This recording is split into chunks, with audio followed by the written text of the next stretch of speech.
las Escrituras, un programa cristiano de enseñanza de la palabra de Dios.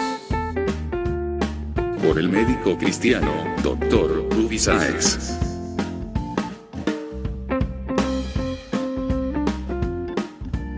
Estas enseñanzas son útiles para hacerte crecer espiritualmente. Suscríbete gratis en programacristiano.com.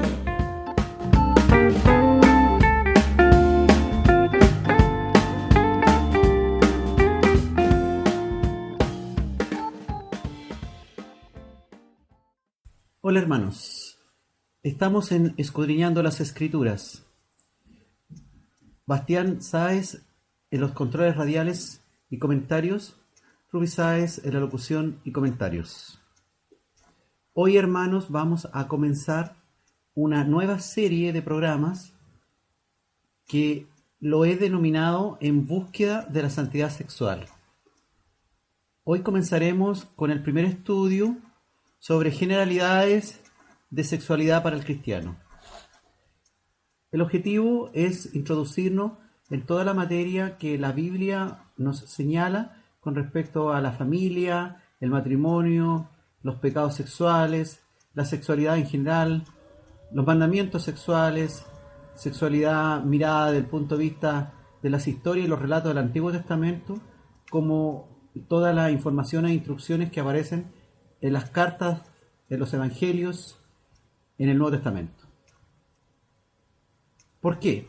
Bueno, vivimos en un mundo en donde es hipersexual todo lo que vemos.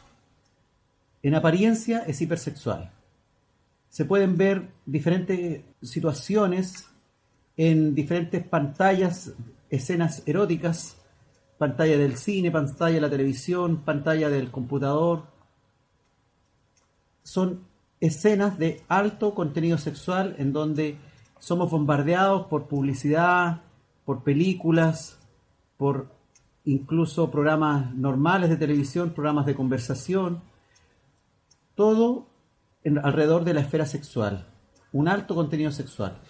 Un mundo en donde las fronteras de lo permitido sexualmente son cada vez más amplias. Todo es permitido, o casi todo. El gobierno, por su parte, también señala que dentro del marco legal casi todo se puede, con tal de tomar ciertas medidas preventivas para no contagiarse, por ejemplo, enfermedad de transmisión sexual o evitar un embarazo, instruyen los ministerios de Educación y el Ministerio de Salud a lo largo de todo el país. La prensa, sin mucho pudor, en general divulga imágenes o videos sin prácticamente ninguna censura que incitan a los deseos sexuales aún a los jóvenes o niños pequeños. La publicidad suele contener imágenes de alto contenido erótico, invitando a comprar cuestiones que muchas veces no tienen nada que ver con el sexo, pero sin embargo se usa principalmente a la mujer en estas escenas eróticas para atraer a los futuros compradores de cuestiones que habitualmente, como les decíamos, no tienen nada que ver con mostrar más o menos partes íntimas de una mujer. La moda en general cada vez es más incitante a los deseos sexuales también.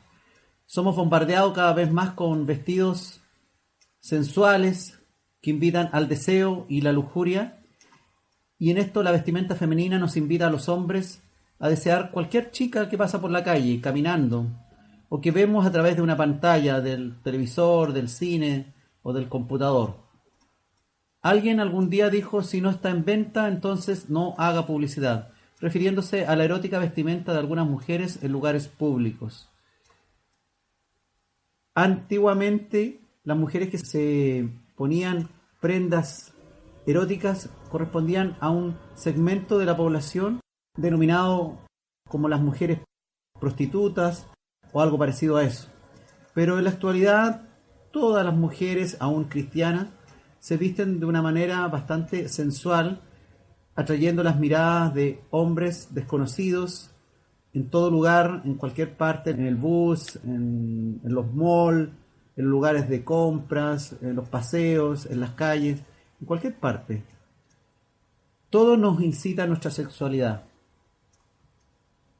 La cultura estilo Sodoma y Gomorra parece que estamos llegando nuevamente también, debido principalmente al erotismo, la homosexualidad que se ha masificado y legalizado, las relaciones sexuales precoces, la fornicación a rienda suelta, incluso el convivir en pareja, que se ha hecho también popular dentro de la familia cristiana. También todas estas relaciones amorosas que son desechables, sin compromiso matrimonial. La posibilidad también cada vez más de llegar al divorcio, una posibilidad legal evidente, un divorcio que puede ser por cualquier motivo, sin importar que hayan hijos en medio de la pareja. Y finalmente el tema del aborto, la posibilidad de abortar, o mejor dicho, asesinar a bebés que interrumpen los planes de vida de la embarazada. También, como es sabido, el acuerdo legal de vivir en pareja con personas de un mismo sexo, incluso con derechos legales para adoptar a criaturas inocentes de toda la maldad y desviación sexual de quienes los adoptan. Y el Sename en Chile, Servicio Nacional de Menores, va a tener que poner a su disposición, a disposición de estas parejas de homosexuales que han acordado vivir legalmente en pareja, que puedan adoptar hijos, adoptar inocentes criaturas. A ese nivel hemos llegado. Un nivel de perversión, un nivel donde uno se puede casar todas las veces que quiera, cuantas veces desee, con tal de tener papeles de divorcio anteriores en regla. Incluso esto se ha hecho muy popular entre los cristianos. El control de natalidad con métodos claramente microabortivos, como el uso de dispositivos intrauterinos, es hace años una cuestión de lo más normal, y cristianas de todo el mundo lo han aceptado, lo usan como una forma de regular su sexualidad y la procreación, la llegada de hijos. Tenemos tanto de qué hablar de sexualidad, pero estoy seguro que muchos de estos temas habrán pastores, obispos, líderes y cristianos comunes que serán asombrados y se opondrán a tanta normativa estricta y dirán que lo que dice la Biblia eran otros tiempos, otras culturas, y que tenemos que adaptarnos a esta cultura. Pero la palabra dice que para siempre permanece la palabra de Dios y que Jesucristo es el mismo ayer y hoy y por los siglos.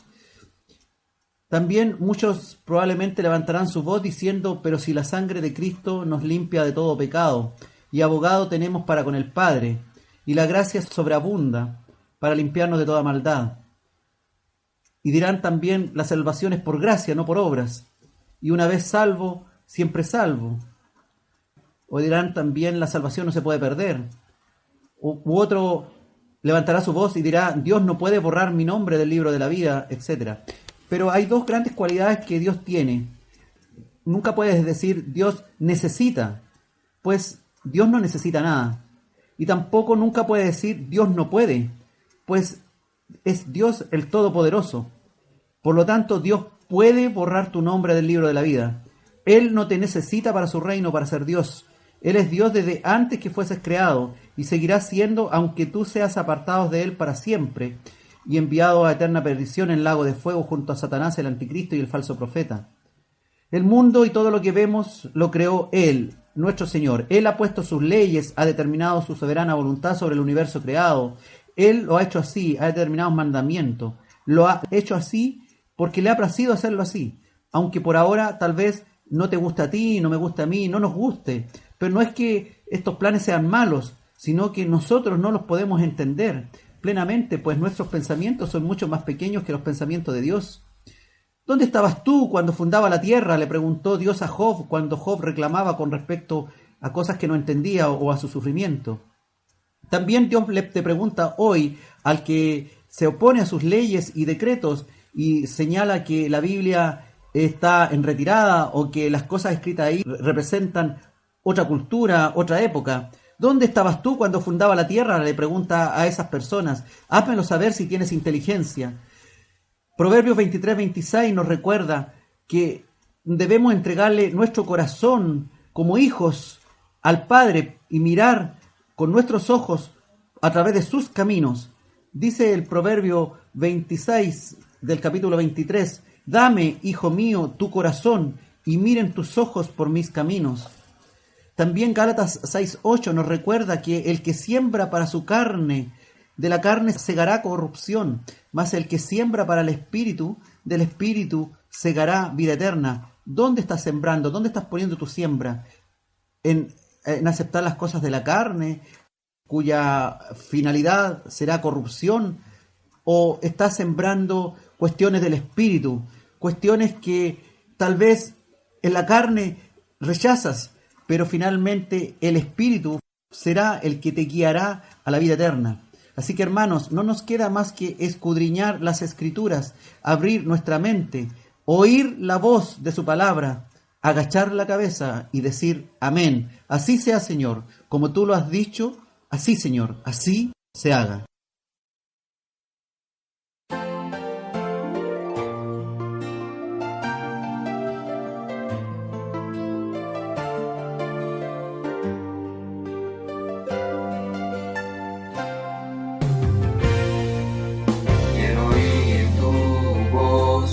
Mi Señor, hablando puro y tierna al corazón, y sentir el toque de tu Santo Espíritu, para que pueda renovar la comunión. Quiero loar con alegría en mi vivir, renovar mi fe, entregar todo mi ser. Quiero loar con alegría en mi vivir, renovar mi fe, entregar todo mi ser.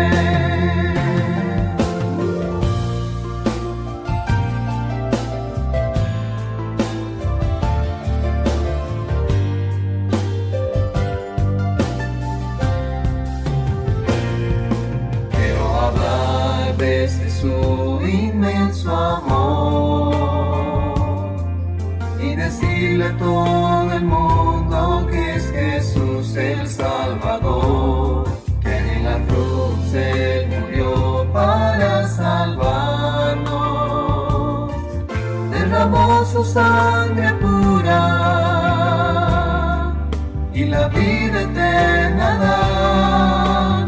Quiero loar alegría en mi vivir, renovar mi fe, entregar todo mi ser.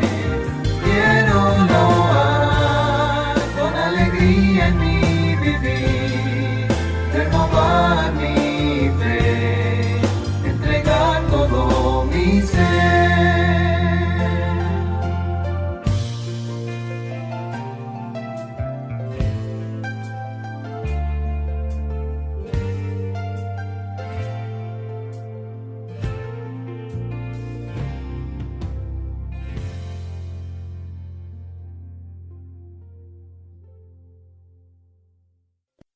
Estamos en Escudriñando las Escrituras, hoy con el tema Generalidades de sexualidad para el cristiano. La Escritura no tiene una enseñanza detallada sobre conducta sexual, pero ciertamente aporta respuestas importantes a algunas interrogantes. En los sectores populares se mantiene una gran ignorancia acerca de la sexualidad humana. Se desconocen los mecanismos biológicos y sus repercusiones físicas, psicológicas, emocionales. Se tiene miedo a saber o al contrario, se cree saber lo suficiente al conocer materias básicas de biología reproductiva.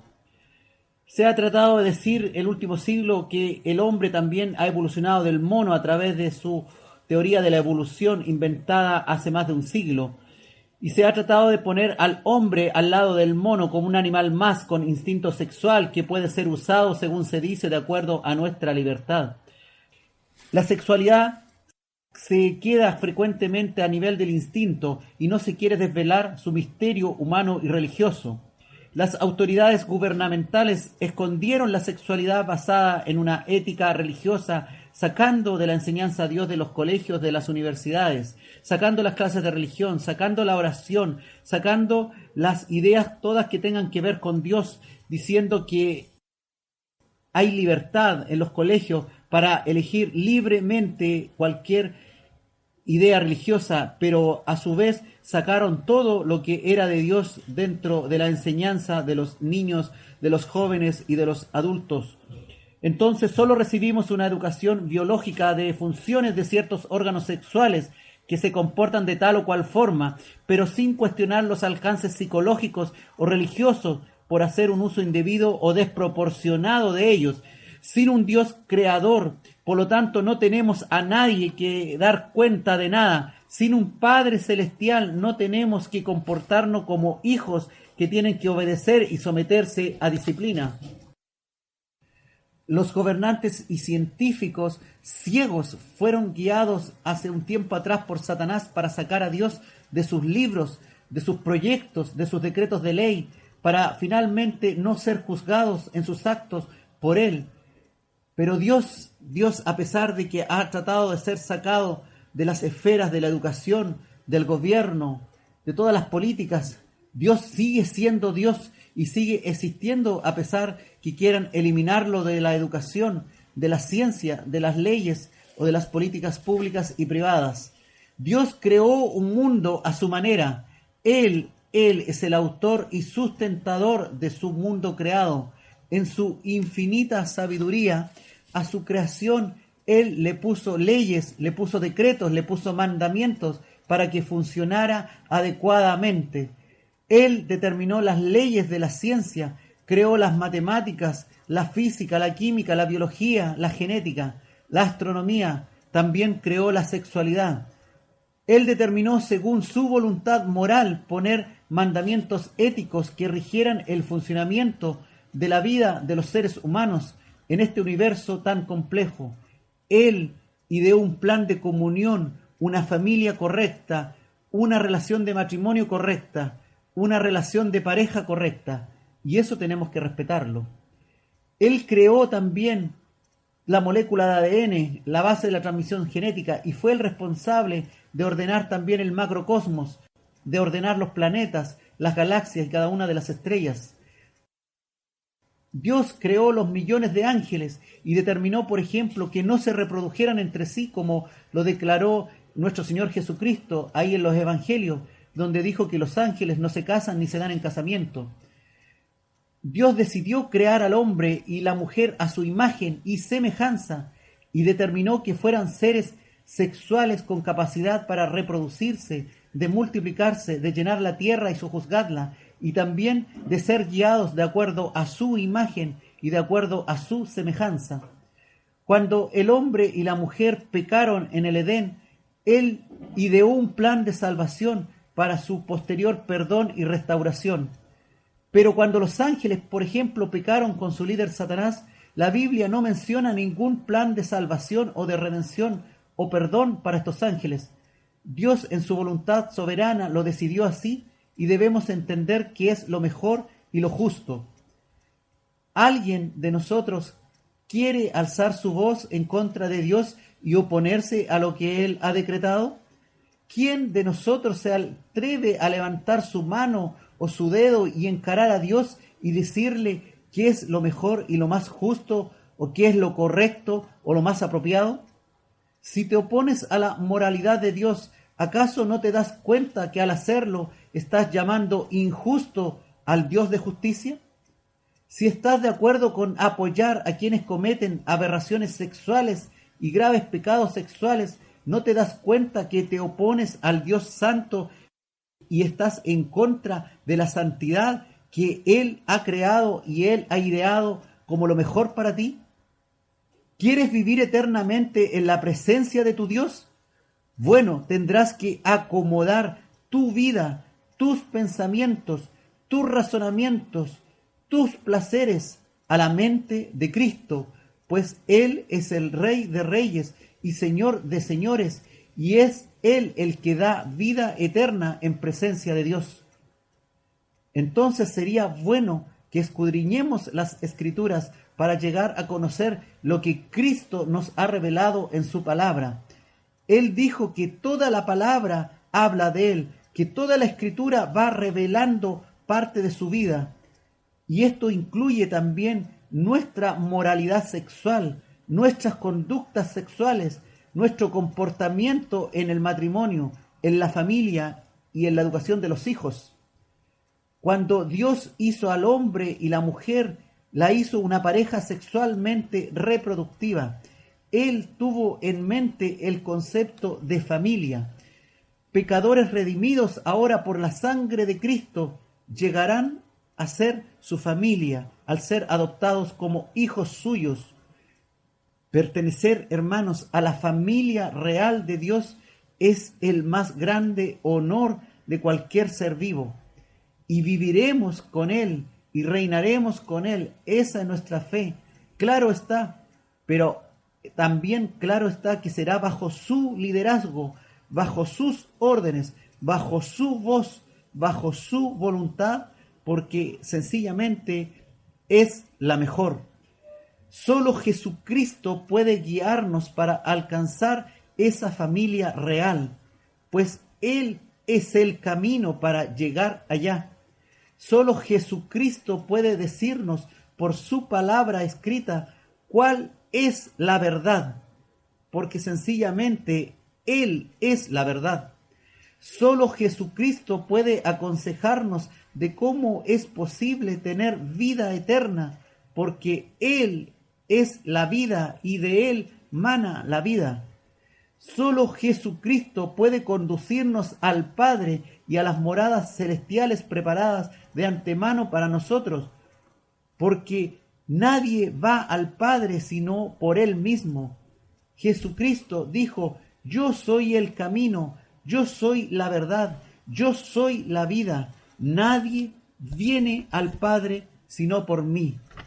Entonces, hermanos, no nos queda más que apegarnos a las Escrituras, escudriñarlas y darnos cuenta que nos están dirigiendo por el mejor camino, aunque sea el camino angosto, aunque sea la puerta que pocos hallan, aunque sea el camino por el cual pocos andan, aunque el camino ancho sea más fácil, aunque el camino ancho sea por donde va la mayoría, aunque el camino ancho sea el del placer a destajo, aunque el camino ancho implique sexualidad al modo mío.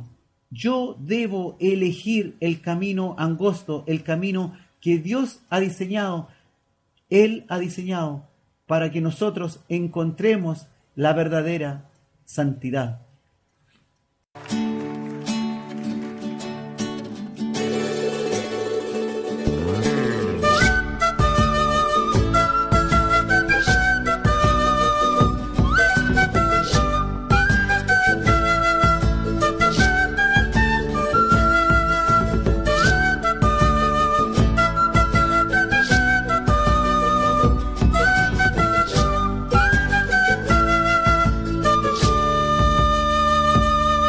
Elegiste un camino angosto para andar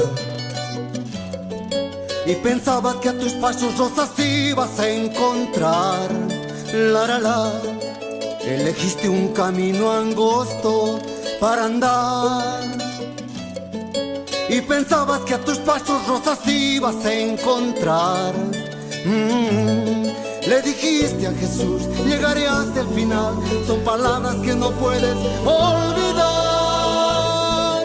Difíciles, cansado estás, Jesús te sostendrá. Difíciles, cansado estás, Jesús te sostendrá.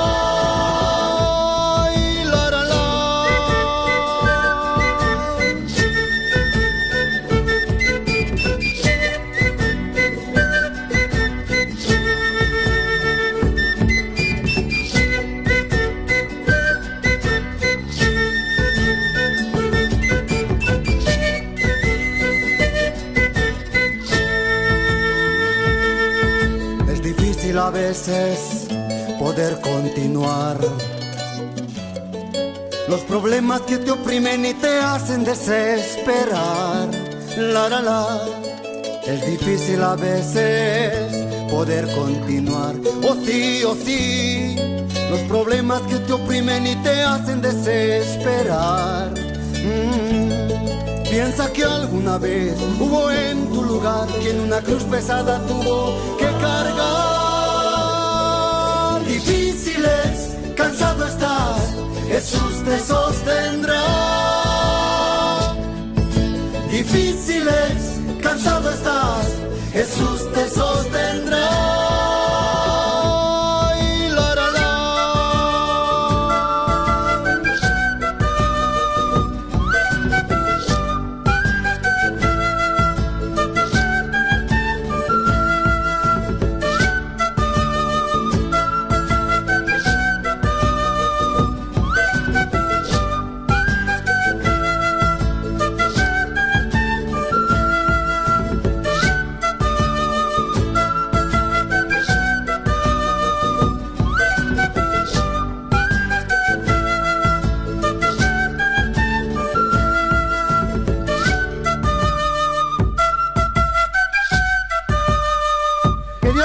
Queridos amigos del Perú, felicidades, Cristo viene pronto, prepárate.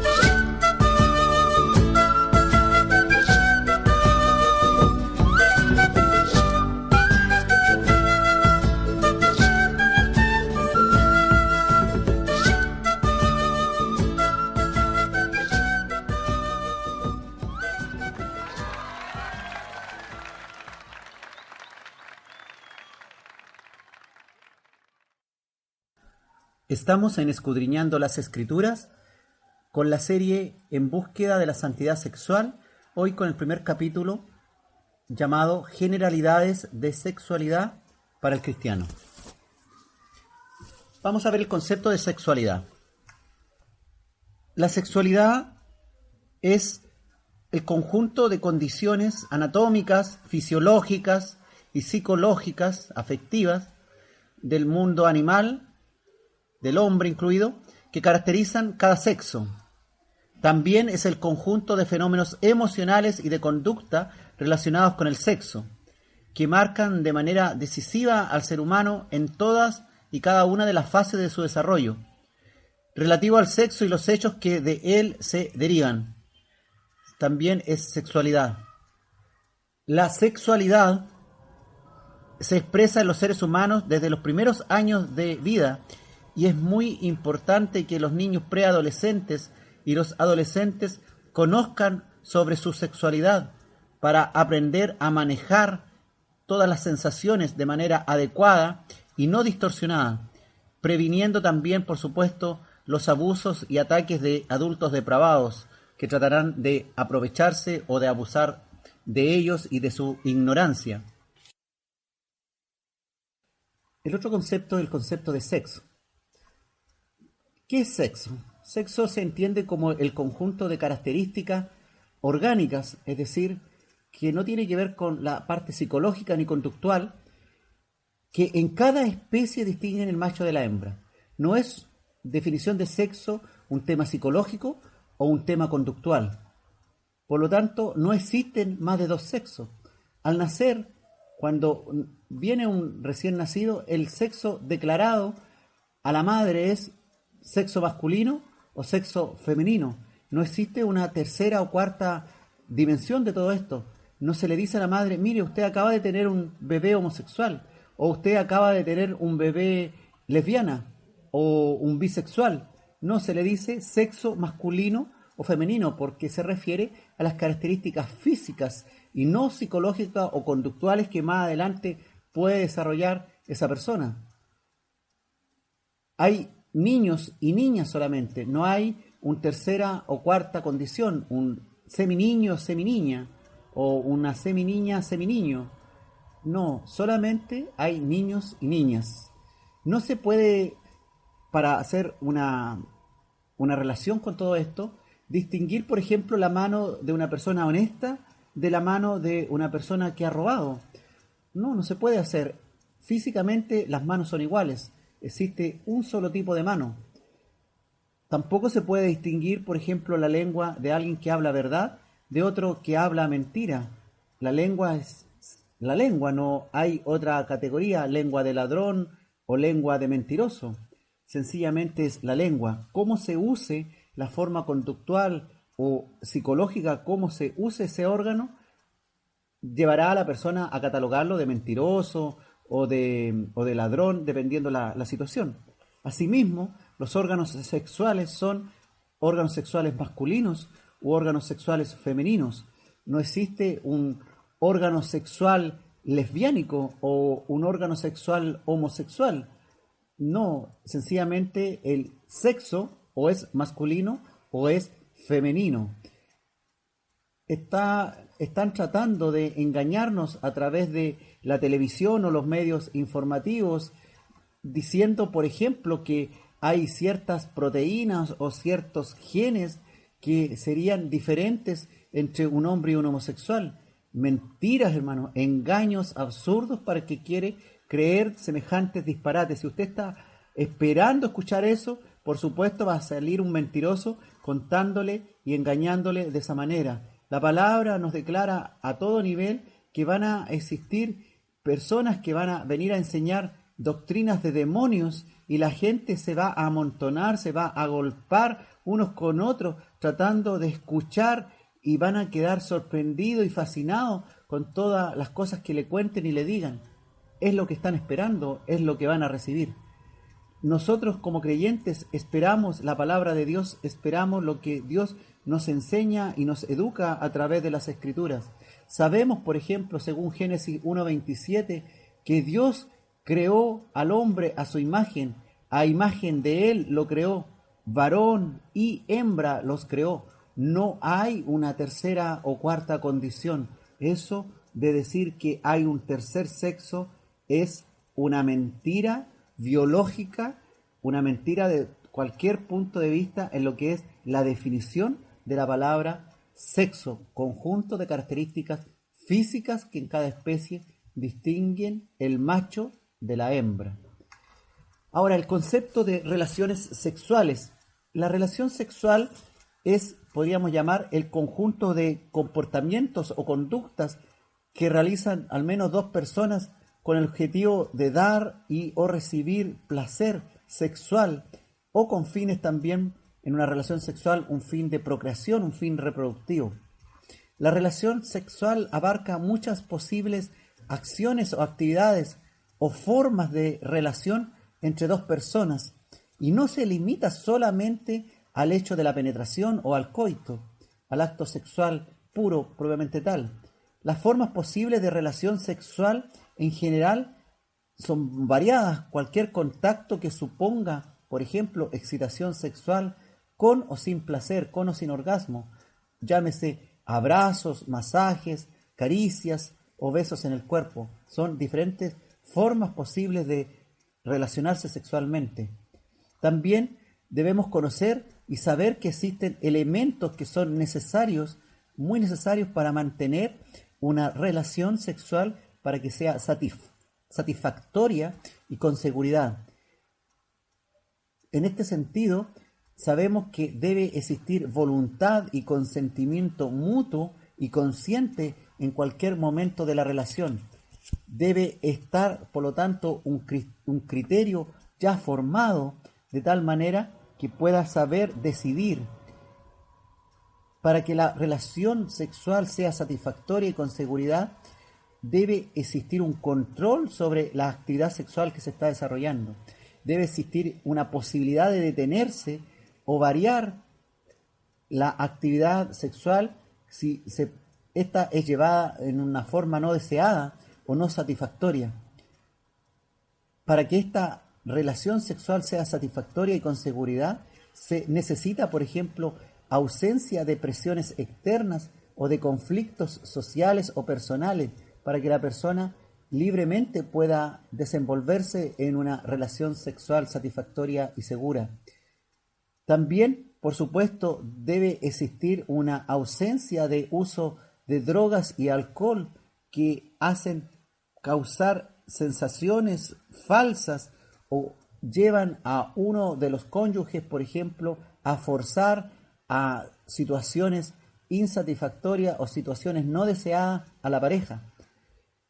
Existen muchos maridos que fuerzan a sus esposas estando en estado de droga o bajo en los efectos del alcohol, y finalmente terminan rompiendo esa relación debido a que la mujer, en el caso que estamos planteando, termina aburriéndose, termina rechazando la pareja, la relación sexual que tiene con su marido.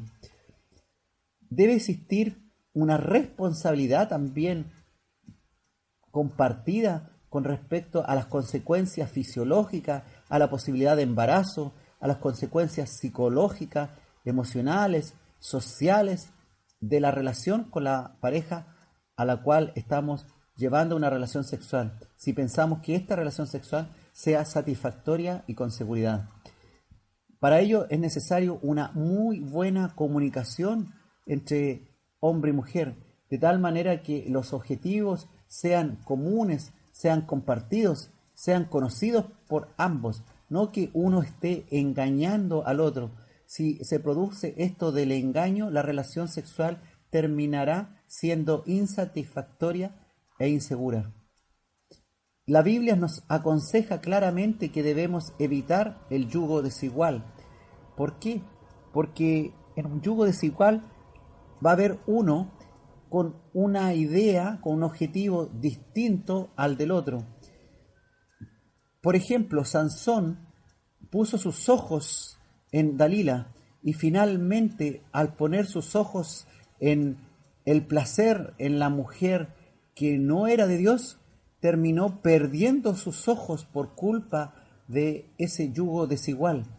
Así también hoy en día cristianos ponen sus ojos en mujeres incrédulas o mujeres cristianas ponen sus ojos en hombres incrédulos, y finalmente esos hombres o esas parejas incrédulas terminan sacándole sus ojos de las escrituras, de la palabra de Dios, y lo terminan llevando a una situación de ceguera espiritual que los aparta de Dios. Debemos tener, por lo tanto, un conocimiento de la voluntad de Dios en lo que es la relación sexual para que finalmente termine siendo satisfactoria, segura y plena según los planes de Dios. Es necesario, hermanos, tener un conocimiento también básico sobre la biología, sobre la fisiología, sobre el funcionamiento de los órganos sexuales, sobre el funcionamiento de la sexualidad humana, para poder llevar a feliz término la relación sexual, de tal manera que podamos declarar que la relación es satisfactoria y segura. Dios ordenó que el hombre y la mujer tuvieran relaciones sexuales, y esta ordenanza la hizo Dios antes de la caída del hombre en el pecado, antes de la desobediencia.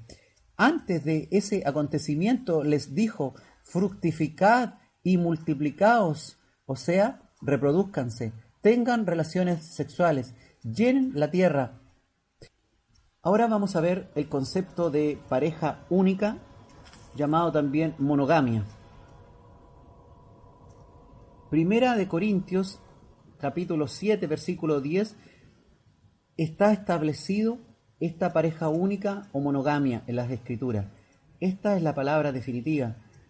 En su carta a los Corintios, Pablo les enseña que deben tener cada uno una sola pareja. Cada uno tenga su propia mujer y cada una tenga su propio marido, a causa de las fornicaciones muy frecuentes dentro del pueblo creyente de ese momento y también dentro del pueblo creyente actual. Otra importancia de la pareja única es que evita enfermedades de transmisión sexual, las famosas ETS, y disminuye también el riesgo de desarrollar cáncer cérvico-uterino, el cáncer del cuello del útero, y también disminuye el riesgo de desarrollar, por ejemplo, el cáncer del pene en el varón. Es muy importante tener una pareja única. Existe también un concepto que es el de promiscuidad sexual. La promiscuidad sexual es opuesto al de tener pareja única. La promiscuidad sexual lleva al hombre y a la mujer a un estado de pecado llamado fornicación o a un estado de pecado llamado adulterio. Es necesario, por lo tanto, evitar el adulterio y las fornicaciones, y para ello debemos pensar en este concepto de pareja única. La monogamia es un modelo de relaciones afectivo-sexuales basado en un ideal de exclusividad sexual por un periodo de tiempo que debiera durar toda la vida entre dos personas unidas por el matrimonio. Monógamo es la idea, ser pareja única. Para que usted sepa, en los animales, los pingüinos, los cuervos, los loros, las águilas, las orcas son monógamos. Solo un 3% de los mamíferos es monógamo. 43 de 268 sociedades humanas, es decir, solo un 16% tienen matrimonios monógamos. Antropológicamente, entonces, se considera al hombre con una poca tendencia a la pareja única, a la monogamia. Pablo nos explica esto, nos dice en Romanos capítulo 7, del versículo 14 en adelante, que no hago el bien que quiero, sino el mal que no quiero, eso hago. Y dice Pablo, y si hago lo que no quiero, ya no lo hago yo, sino el pecado que mora en mí. Entonces entendemos que es la naturaleza pecaminosa, carnal del hombre que lo lleva a una tendencia a la poligamia, a tener promiscuidad sexual, a fornicar, a cometer adulterio. Así que Pablo declara, miserable de mí, ¿quién me librará de este cuerpo de muerte? Y exclama diciendo, gracias doy a Dios por Jesucristo, Señor nuestro. Así que yo mismo, dice, con la mente sirvo a la ley de Dios, más con la carne a la ley del pecado. Así que, hermanos, comprendemos que no debemos servir a la ley de la carne.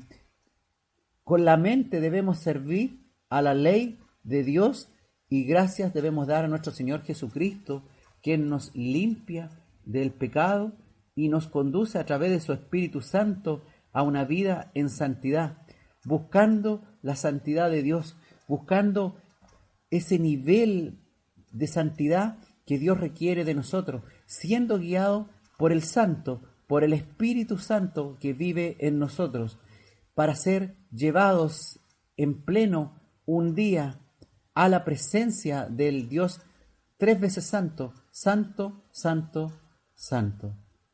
Así que, hermanos, preparémonos en esta búsqueda de la santidad sexual. Revisemos las Escrituras, escudriñémoslas. Dios nos tiene mucho que enseñar en su palabra. Hay muchas cosas que conocer y no podemos tomar ciertos versículos porque ciertos versículos solamente nos van a desviar por el camino ancho, por donde camina la mayoría, por donde están la mayoría de los promiscuos, donde caminan los adúlteros, donde caminan los fornicarios, donde están los que no aceptan la pareja única, los que están ahí caminando de la mano, toda la gente que está haciendo uso de sus deseos sexuales promiscuos, el no querer tener una pareja única, el no querer ser monógamo.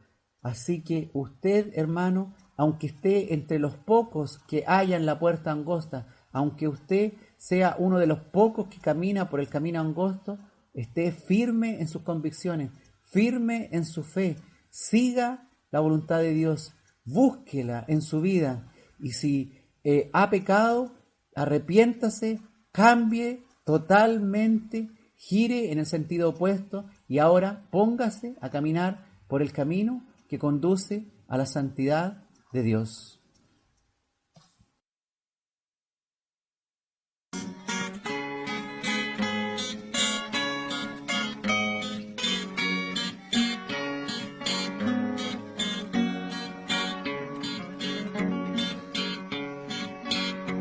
Es Cristo la puerta para entrar. gloria.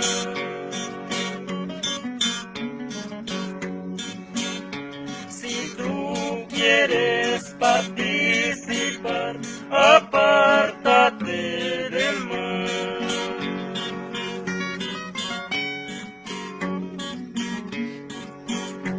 ¿Por cuál camino vas?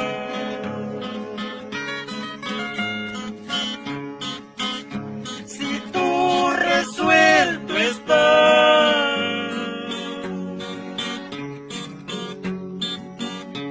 ya sabes que a Jesús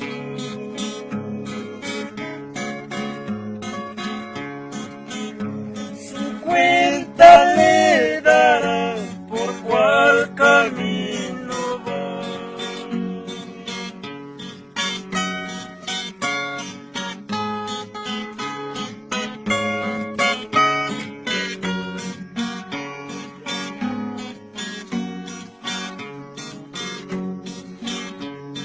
Son dos caminos los que van hacia la eternidad.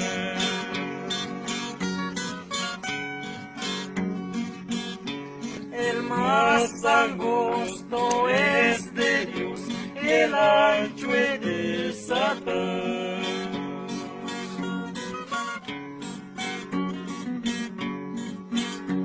¿Por cuál camino va?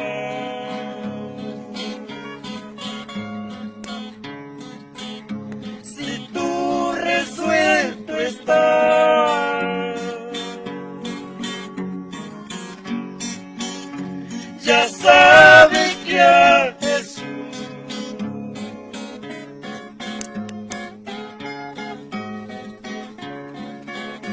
su cuenta le dará por cuál camino va.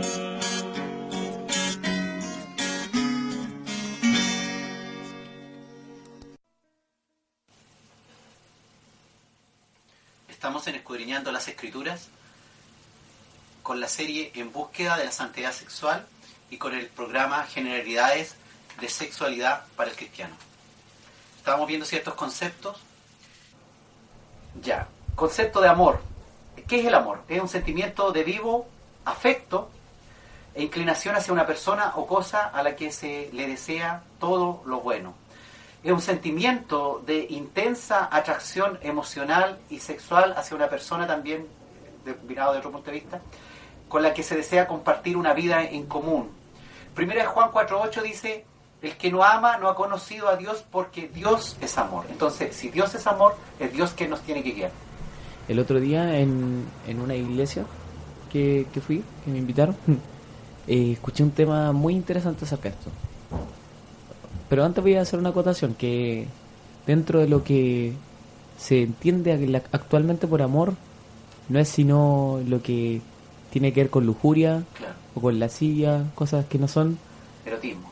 erotismo. No, al amor no se le da el verdadero sentido que el que nosotros tenemos que conocer. Cuando la Biblia hable de amor, nosotros tenemos que saber exactamente qué es amor según la Biblia. Claro. Ahora, ¿qué era lo que hablaba? Este tema hablaba acerca de que como la gente en general, ya sea cristianos como no cristianos, tienden a tener ideas de personas o de sí mismas bastante superficiales. Por ejemplo, a ver, el amor, en la Biblia dice: ama a tu prójimo como a ti mismo, ¿cierto? Claro. Pero cuando amamos algo, ¿por qué es que amamos algo? Dicen: oh, me gusta eso, pero ¿por qué? Es por algo totalmente superficial, porque me produce una satisfacción, porque me siento bien con eso, Yo. sí, pero algo superficial, Claro. es algo, una cáscara, es solo una sensación, es solo sensación de lo que Emoción. lo que me produce nomás eso. Claro. Y por eso me gusta. Pero Dios nos llama a algo más profundo. Nosotros tenemos que conocer en profundidad con lo que produce cada cosa en uno mismo. Tiene que ver con cómo... A ver, es que ese tema hablaba de lo que era...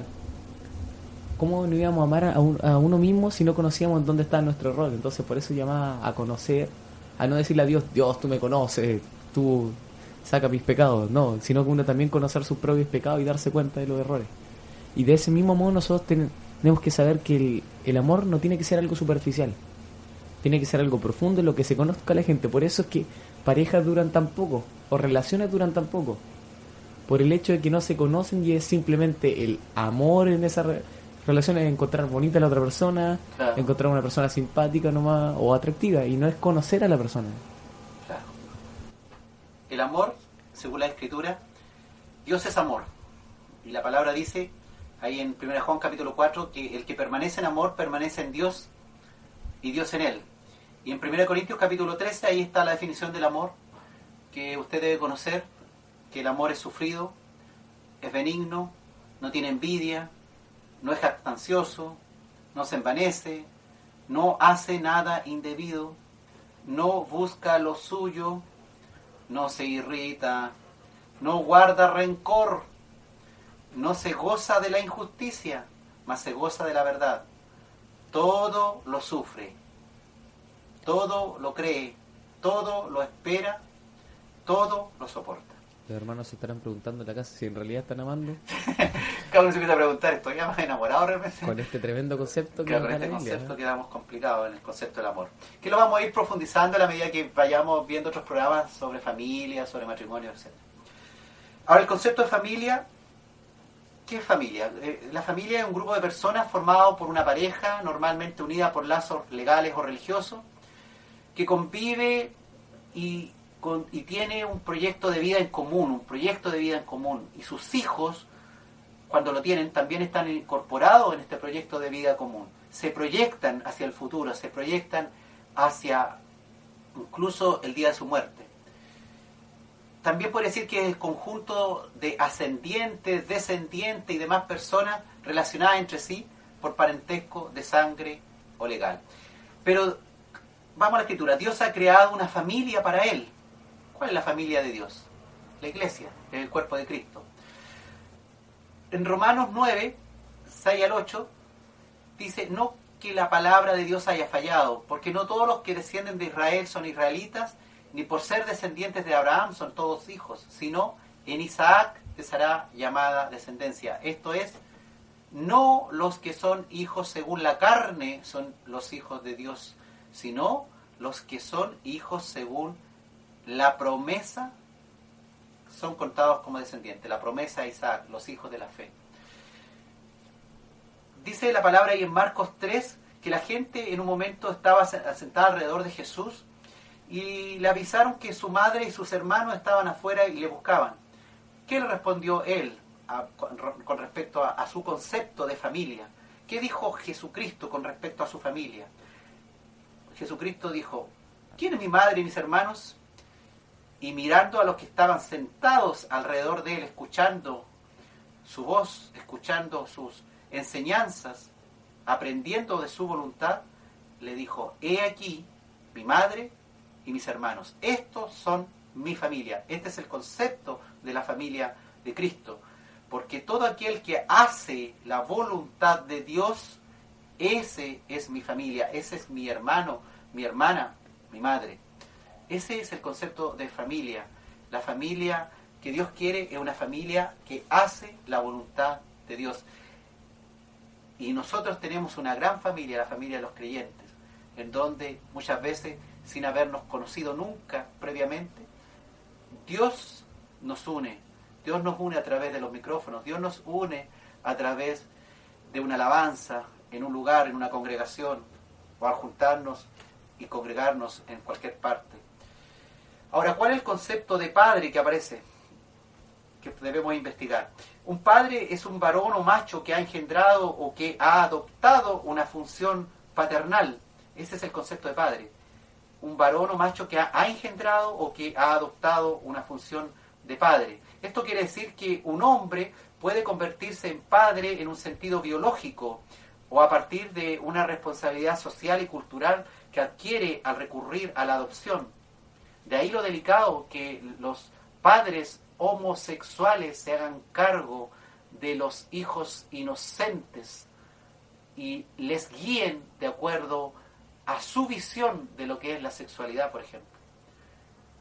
Potenciales hijos depravados sexualmente y apartados de la voluntad de Dios, niños inocentes, que el Sename aquí en Chile va a otorgar a los matrimonios homosexuales, le va a regalar un hijo, y ellos van a cumplir la función de padre o madre, no sé cuál de dos se irá a poner de padre o madre. Bueno, ellos verán su intimidad, ¿no es cierto? ¿Quién va adelante y quién va detrás? La función de padre excede a lo meramente biológico o reproductivo. Se trata de una figura clave en el desarrollo de un niño, ya que debe protegerlo, educarlo, sostenerlo y ayudarlo en las distintas etapas de su crecimiento, siendo ojalá un ejemplo a seguir. Y ahí está lo delicado, porque el padre tiene que no solamente ayudar, ser una figura clave en el desarrollo de un niño, debe protegerlo, debe educarlo, debe sostenerlo, debe ayudarlo en las distintas etapas de su crecimiento y debe ser, ojalá, un ejemplo a seguir por el niño. Jesucristo estaba sujeto a sus padres, dice la Escritura, cuando fue encontrado ahí en Jerusalén a los 12 años, dice la palabra que Jesucristo estaba sujeto a sus padres y María guardaba todo esto en su corazón. Él es el Padre de todos también, Jesucristo. Dijo Isaías el profeta en el capítulo 9, 700 años antes de Cristo, porque un niño nos es nacido, hijo nos es dado, y el principado sobre su hombro, y se llamará su nombre, está hablando de Cristo, admirable, consejero, Dios fuerte, Padre eterno, príncipe de paz. Él, Padre eterno, Jesucristo, asumiendo esa labor de padre, jefe de familia. La palabra ahí en Lucas 2:51 decía esto del tema de que yo le explicaba, de que Jesús, siendo niño, estaba sujeto a sus padres, María y José, que estaban perfectamente enlazados en un matrimonio. Esa es la familia que Dios quiere, una familia de gente elegida, así como fue María, como fue José, pero que a su vez siguen haciendo la voluntad de Dios, la voluntad del Padre. Concepto padre-hijo. Los psicólogos y los pediatras llaman vínculo padre-hijo a las normales relaciones psicológicas entre los padres y sus hijos desde que son recién nacidos y que empiezan a desarrollarse desde las primeras horas y los días posteriores al nacimiento. Esta relación psicológica normalmente es muy intensa y es bueno que los padres incluso participen en el trabajo de parto y estén ahí presentes en el parto. Y está influida por varios factores. La experiencia de los padres cuando fueron criados por sus propios padres va a influir cómo ellos eduquen a los suyos. Si ellos fueron maltratados, son potenciales maltratadores. Si sus padres fueron alcohólicos, potencialmente son alcohólicos. Por eso necesitamos el sacrificio de Cristo, el que nos limpia, nos lave de todo pecado y nos haga unas nuevas criaturas. Porque por nuestras actitudes culturales y sociales también podemos malcriar a nuestros niños. También hay una importancia en el desarrollo de la personalidad del niño. También hay una importancia si el padre realmente o la madre quería tener ese hijo, si estaba planificado psicológicamente la llegada de este recién nacido, porque va a ser también una forma de entregarle mayor afecto o mejor cariño a ese niño, que va a ir creciendo, que ya se va a ir desarrollando en el embarazo. Y si la madre no le muestra amor en el embarazo, también va a ser complicado. El vínculo padre-hijos asegura el desarrollo, el apoyo necesario de los padres al niño durante sus años de desarrollo y mantiene este desarrollo de la personalidad del niño. Familias bien conformadas de acuerdo al amor, al respeto, a la palabra de Dios, van a generar desarrollos de hijos sanos, con personalidades sanas de acuerdo a la palabra de Dios. Y nosotros hemos sido adoptados, hemos recibido el espíritu de adopción, dice Romanos 8:15, por el cual clamamos Abba, Padre. Nosotros que no éramos hijos, sino que al recibir la salvación hemos recibido también este espíritu de adopción y ahora podemos decirle papá a nuestro Señor. Gálatas también nos habla que cuando vino el cumplimiento del tiempo, Dios nos recuerda que envió a su Hijo, nacido de mujer y nacido bajo la ley, para que redimiese a los que estaban bajo la ley, a fin de que recibiésemos la adopción de hijos. Y por cuanto somos hijos, tú, yo, todos los creyentes, los cristianos, Dios envió a vuestros corazones el Espíritu de su Hijo, el Espíritu de Cristo, el cual nos hace clamar también, Abba, Padre. Gracias, papito, papito lindo, mi Padre Celestial. Y también vemos cómo Jesús llamaba hijos, aun cuando estuvo acá en la tierra. Ahí en Juan 13:33 les habló en un momento y le dijo, hijitos, aún estaré con vosotros un poco. Me buscaréis, pero como dije a los judíos, así os digo ahora a vosotros, a donde yo voy, vosotros no podéis ir por el momento. Él, nuestro Padre, y Jesucristo, su Hijo, nos ha entregado su Espíritu para el cual podamos clamar a nuestro Padre. Ahora, nosotros, hijos adoptivos de Él, hemos sido constituidos sus hijos. Ya, con respecto a esto, el otro día Dios me mostraba un versículo de la Biblia que es algo bastante interesante acerca de lo que tiene que ver con cómo los padres le tienen que mostrar la buena conducta en el ámbito sexual también a su hijo. Y cómo, por ejemplo, puede afectar que un niño se críe con padres homosexuales o cosas así. Y, a ver, la palabra eso está en Génesis 10, Génesis 9:20 por ahí. En esa parte más o menos habla acerca de una embriaguez de Noé y que su hijo Cam ve su desnudez, y esto es considerado un acto terrible, un pecado terrible. Y bueno, si después empezamos a ver más adelante en Génesis 10 la descendencia de su hijo Cam, a ver, aparece ya los hijos de Cam, Cus, Misraim, Fut y Canaán. Después más adelante dice que Canaán engendró a Sidón, su primo a Het, al Jebuseo, al Amorreo, al Gergeseo y harto de ellos, sigue mencionando. Entre ellos menciona a los cananeos. Después dice, y fue el territorio de los cananeos. Atención lo que dice. Desde Sidón en dirección a Gerar hasta Gaza y en dirección de Sodoma, Gomorra, Adma, Seboín y hasta Laza. Pero Sodoma y Gomorra. A eso quería llegar tú. Vemos que el pecado de este hijo Cam es como algo que va pasando de generación en generación, porque pecados sexuales no se menciona mucho, o sea, antes del diluvio se decía que había gente que la gente sabía, ¿cuál es la palabra? La gente se había comportado mal, digamos que está fuera de la voluntad de Dios.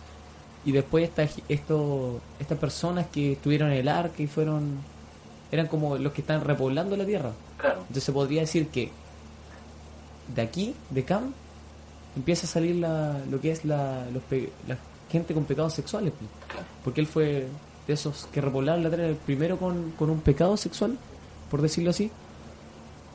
Cometiendo un pecado sexual contra su padre. Sí, y de sus descendientes está Sodoma y Gomorra, que más adelante en la Biblia podemos ver que eran terribles en ese ámbito. Cuando Abraham iba a donde Lot y había un ángel que visitaba y decían a tu visita que querían conocerlo. Conocerlo era tener relaciones sexuales. Eso era en el Antiguo Testamento.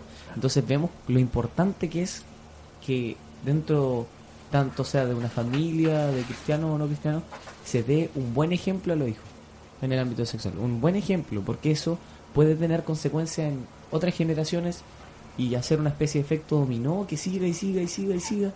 Entonces es necesario que alguien le ponga freno a eso. Si usted, hermano, tiene una familia, preocúpese de eso. Preocúpese de ser una persona responsable en el ámbito sexual y todas esas cosas en todo ámbito, no solamente lo que se llama relación sexual, sino que todas las cosas que vamos a ir viendo ahora que tienen que ver con sexualidad a lo largo de estos capítulos. Amén. ¿Viste? Como Dios le muestra a un joven y le muestra una historia y le aclara la película y le dice que en el fondo, si no quieres tener una descendencia con pecados sexuales, preocúpate tú mismo. Sí.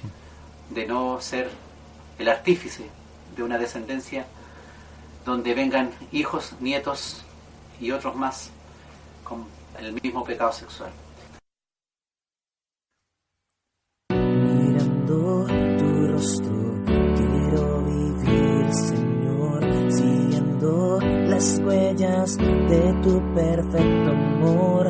Amarte, mi Cristo, en toda situación, en pruebas, en luchas, no importa la aflicción, tú siempre estarás guiando mis caminos hacia tu voluntad, a tu verdad.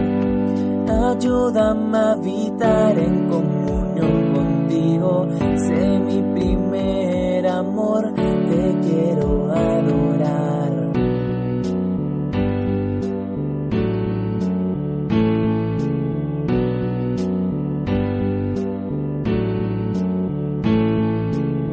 Mirando tu rostro quiero vivir, Señor, siguiendo las huellas de tu perfecto amor.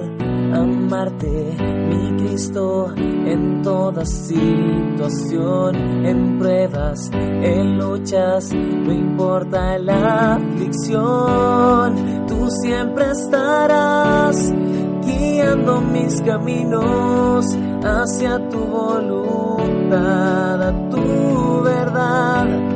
Ayúdame a habitar en comunión contigo, sé mi primer amor, te quiero adorar.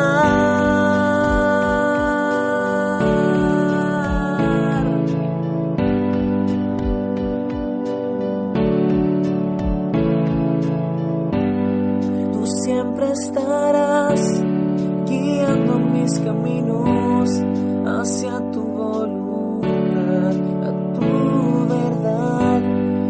Ayúdame a habitar en comunión contigo, sé mi primer amor, te quiero adorar.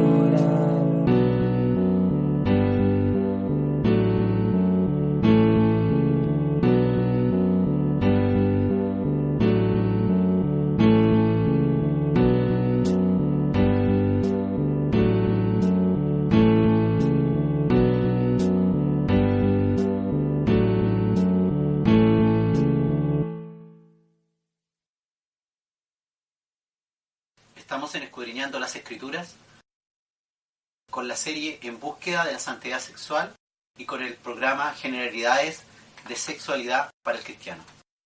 Estamos viendo ciertos conceptos. La fornicación, el concepto de fornicación. La fornicación es el acto de fornicar. ¿Qué es eso? Realizar el acto sexual dos personas que no están casadas entre sí. Es el acto sexual antes del matrimonio con un significado secundario finalmente de adulterio.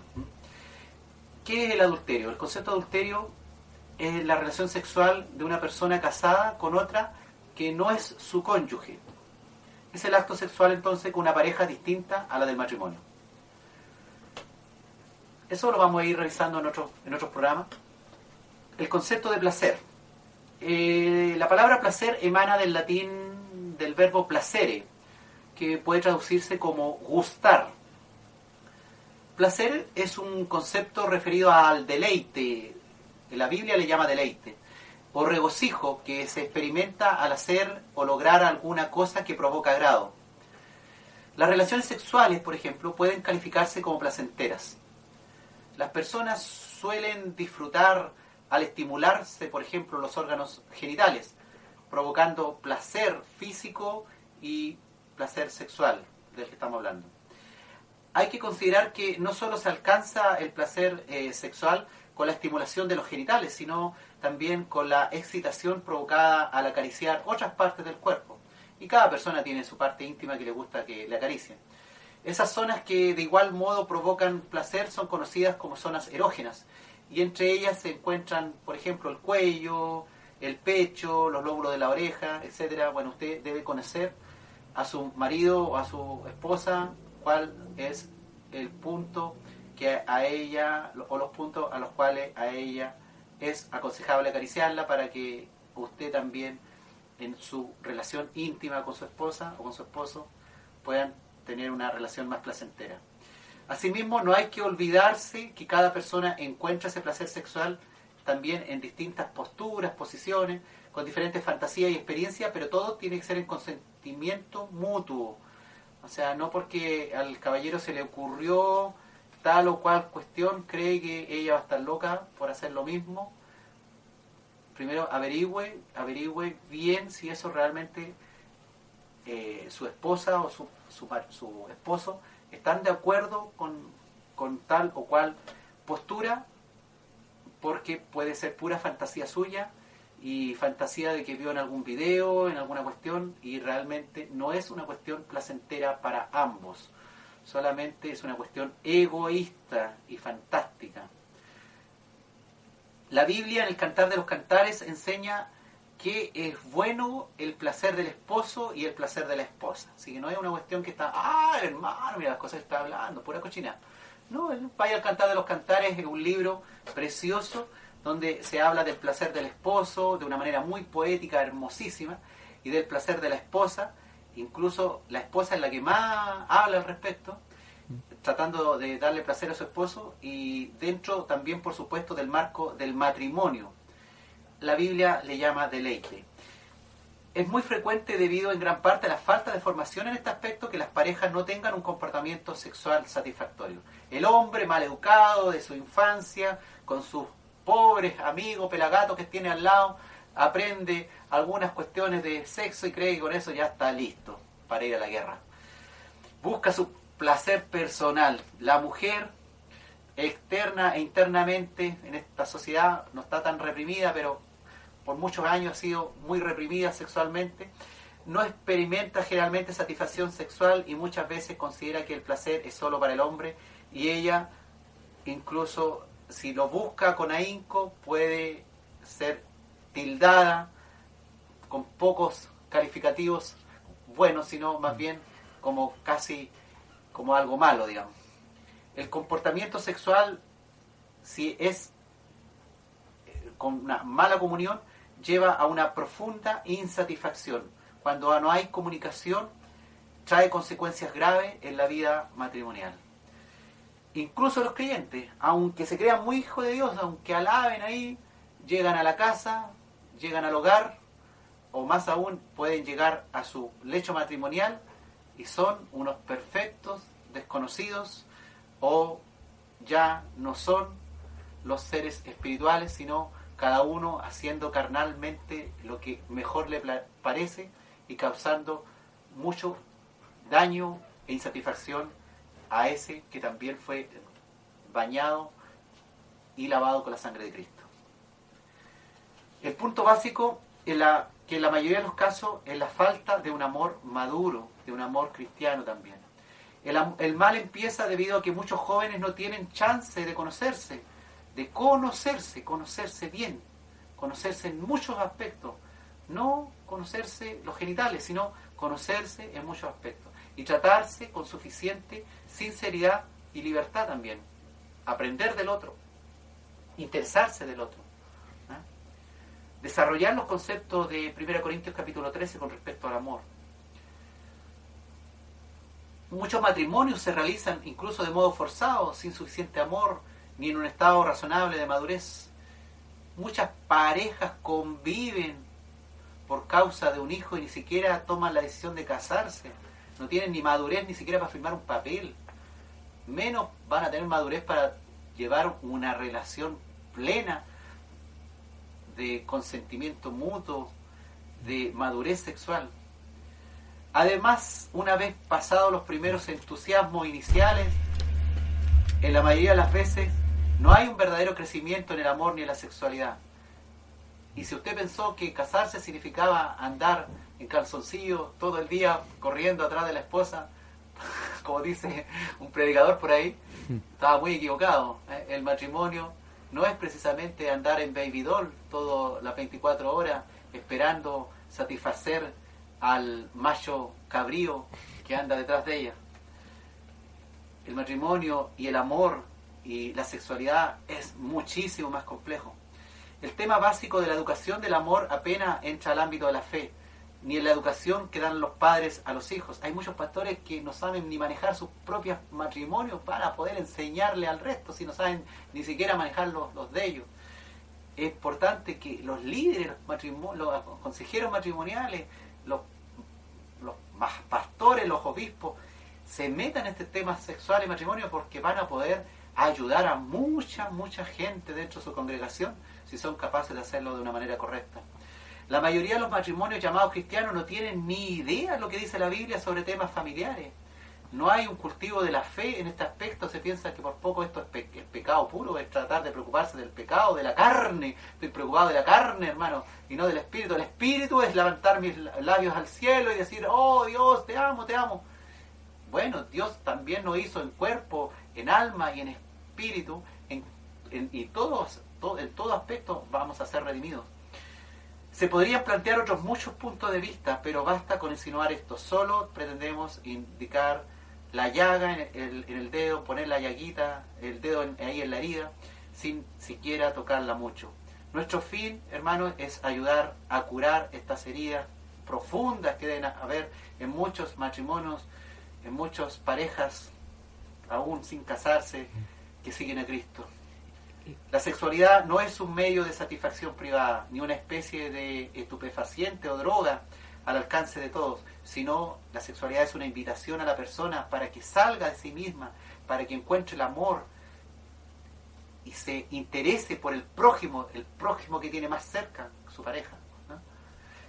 La realización de lo sexual no adquiere valor ético solo porque se lo realice conforme a la naturaleza, sino cuando esta realización de lo sexual ocurre también conforme a la responsabilidad que tiene una persona frente a otra, frente a lo que ocurra, frente a un embarazo, frente al futuro y frente a Dios. La sexualidad aparece, según la visión de la Biblia, como una posibilidad de encuentro, de apertura al otro. Dios creó al hombre a la luz del día, no lo hizo en la noche, no lo hizo en la oscuridad. Dios le reveló con amor, en la claridad de lo sencillo, la claridad en lo puro, en lo limpio. Y esto lo hizo, como vamos a ver más adelante, antes de la caída en el pecado, en la desobediencia. Dios creó la sexualidad antes del pecado. Sabemos que el verbo utilizado por la Biblia para expresar el darse corporalmente, el entregarse sexualmente, es conocer. Y Dios se queja, por ejemplo, constantemente de que su pueblo Israel no lo conoce. Por lo tanto, conocer un hombre a su mujer es muy importante, según las Escrituras. Nos evoca, por tanto, un hondo sentido de intimidad, sí, de entrega profunda, de comunión, de comunicación, en todos los aspectos, en todos los órdenes. Es una revelación progresiva de crecimiento, de madurez, de comunicación. Es una revelación recíproca de la pareja, hasta formar lo que Dios ha llamado una sola carne, una sola vida, un solo ser, un matrimonio, un hombre, una mujer, un solo ser. Deseamos enseñar el tema de la sexualidad desde el punto de vista de la palabra de Dios. Desafiar a todos los discípulos a adoptar la sexualidad de acuerdo al plan de Dios. Dice Hebreos 13:8, Jesucristo es el mismo ayer y hoy y por los siglos. Y el Salmo 119, el gran Salmo 119, si se lo aprende, estaría dentro de los pocos que se lo sabe. El Salmo 119, en el versículo 89, dice, para siempre, hoy, en este siglo XXI, con la televisión, con el internet, con el cine, con todas las pantallazos que nos hablan de erotismo, para siempre, oh Jehová, permanece tu palabra en los cielos. No existe otra fuente más clara y sana que la palabra de Dios. Sabes que una cosa que dijiste antes que me interesó harto, porque mencionaste algo de tocar una llaga, ¿cierto? ¿Sí? Tocarle ya. El otro día cuando escuchaba ese tema en esa iglesia, hablaban acerca de ¿cómo se llama esas cosas médicas donde le ponen como una camarita por dentro? ¿Cuánto? Endoscopía. Endoscopía, ahí está. Resulta que este tema hablaban de lo importante que era conocer, como dije antes, las fallas de cada uno. Y la persona ahí que estaba hablando decía que un día le preguntaba a Dios, Dios, mira mi error y cámbialos. Y le decía, pero míralos conmigo. Sentía que eso le decía a Dios. Y le decía, ¿cómo? Le decía, como una endoscopía. Así le decía. Y esta persona se puso a buscar videos de endoscopía y encontró un video de una endoscopía de una úlcera intestinal. Ya. ¿Y qué? Y pensaba, a ver, si voy a un doctor y el doctor me dice, usted tiene una úlcera intestinal, ya vaya, tome esto, y no tome café, por ejemplo, no haga esto, ya. No se le va a tomar con tanto peso como si ella misma hubiera visto la herida que tenía dentro. Claro. Entonces, por eso es importante que nosotros conozcamos cuáles son los errores en este ámbito, para que nosotros tengamos, ¿cómo decirlo? Estar más comprometidos en este asunto. Esa era la palabra, comprometido. Porque si nosotros conocemos qué es lo que tenemos mal, y en realidad lo conocemos más a profundidad, no vamos a querer hacerlo. Es como ahí nos explicaba, por ejemplo, ya si el médico me dijo lo de la tacita de café, yo de repente va a pasar un mes, y relaciónelo con lo que estamos hablando. Va a pasar un mes y yo voy a decir, pero si no he tomado café en un mes, ¿qué me va a hacer de mal una tacita de café? Se toma la tacita de café. Pero en cambio, si ella vio la herida, la tremenda herida que tenía dentro del estómago o en los intestinos, ¿usted cree que se va a tomar la tacita de café? No. De hecho, busque el video de la endoscopía para que me entienda. Claro. Ahí para que relacione más o menos el compromiso que se genera al conocer bien más acerca del error. Por eso estamos estudiando este tema, para que usted le quede pero claro y tome un compromiso firme en esto. Claro. Conozca dónde está su cáncer dentro de usted misma, su úlcera. Justamente de esta semana a una persona tuve que la consulta, bueno, no creo que esté escuchando ahora, pero le diagnostiqué un cáncer en el colon y vinieron sus 3 hijos a escuchar la declaración de la enfermedad que tenía. Y un médico le había explicado, ya le habían ido a otro médico y le había dicho, no, que tenía una línea, una rayita, era una pequeña rayita que tenía ahí en el colon, que era muy fácil sacársela, era algo muy pequeñito. Y justamente salían las fotos del cáncer que tenía esta persona, eran los 3 hijos, entonces yo le mostré las fotos del cáncer del papá, y salían las fotos de su cáncer. Y ahí yo le mostré que no era una rayita, era más que una rayita, era un tumorcito como de 4 centímetros de largo, como por unos 2 de ancho. No era una rayita. Y ellos al ver la imagen, quedaron impactados y se dieron cuenta que en realidad no era una rayita lo que tenía su papá, era algo mucho más grande. Bueno, lo mismo, es importante que usted se dé cuenta de cuántos errores sexuales está cometiendo. ¿Y qué tan grandes son los errores? Y qué tan grandes son sus errores de acuerdo a la luz de la palabra. Que se dé cuenta que ese error tal vez no es una sola rayita. No es una sola rayita, no es una simple úlcera, es un error grave que le está causando serios problemas en su matrimonio o en la enseñanza de sus hijos.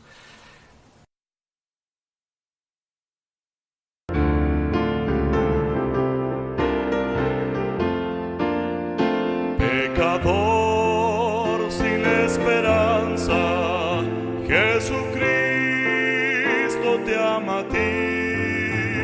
Cuando estaba yo perdido, mi Jesús salvóme a mí.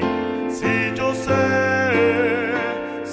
sé que la sangre de Jesús es eficaz, que Jesús con su sangre limpia al pecador más vil y paz le da poder al desmayado, por los montes le guiará, agua encuentra en el desierto, en la noche luz le da. Si yo sé que la sangre de Jesús es eficaz, que Jesús con su sangre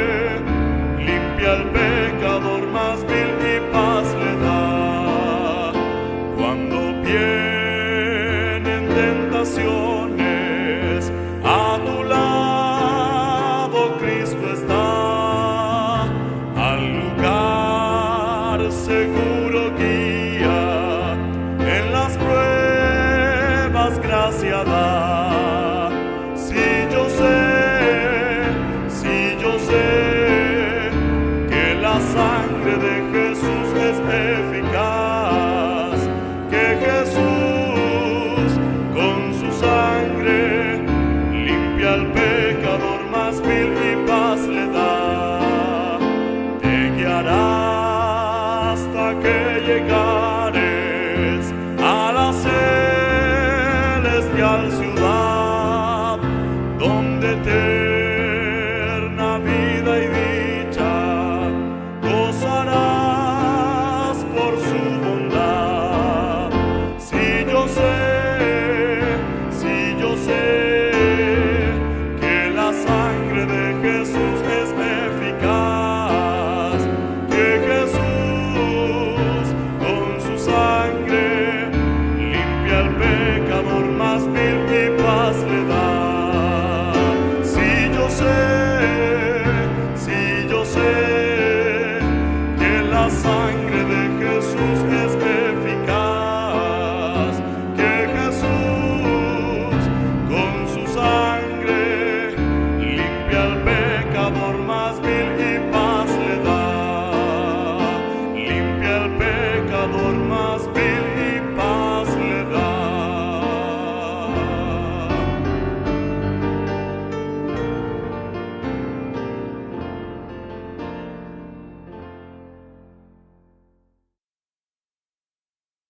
Estamos en Escudriñando las Escrituras con la serie En búsqueda de la santidad sexual y con el programa Generalidades de sexualidad para el cristiano.